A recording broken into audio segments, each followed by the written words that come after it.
জিজ্ঞেস করছে ডাক্তার কাছে বলতে চায় না, ডরে কই কেন বলছ না তুই, আমরা ভয় দেখে এরকম করে কি আরাফাত মেয়ের গার্ডিয়ান যেহেতু আইনে গেছে, আইনেই যা হবার হবে, এটাই হলো কথা আমার। দিনমজুর পরিবারে জন্ম কিশোরীর, বাবা ও মায়ের সঙ্গে প্রতিবন্ধী বড় বোনকে নিয়ে বসবাস। বাবা মা যখন কাজের জন্য বাড়ির বাইরে, তখনই সুযোগ বুঝে হামলে পড়ে প্রতিবেশী আরাফাত। বিয়ের প্রলোভনে একাধিকবার ধর্ষণ করে মেয়েটিকে।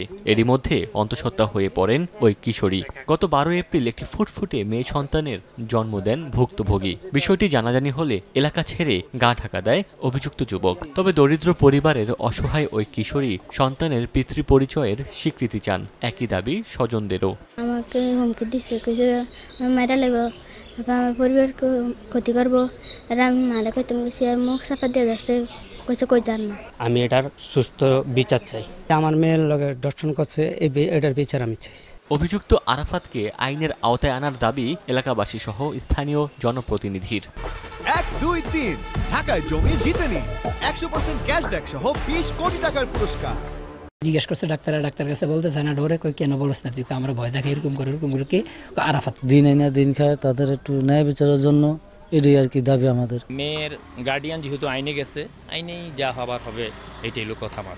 ঘটনা তদন্ত করে প্রয়োজনীয় ব্যবস্থা নেওয়ার আশ্বাস দিয়েছে পুলিশ। মামলার তদন্তাধীন আছে, আসামি গ্রেপ্তারের চেষ্টা চলছে, আর ভিকটিমের আনুষ্ঠানিক যে ডাক্তারি পরীক্ষা সহ 22 ধারায় জবানবন্দি সহ আনুষঙ্গিক কাজগুলো আমরা করে নিচ্ছি। গত 5 মে ভুক্তভোগী বাদী হয়ে চাঁদপুরের হাজীগঞ্জ থানায় আরাফাত খানকে আসামি করে ধর্ষণ মামলা করেন। সময় সংবাদ, চাঁদপুর।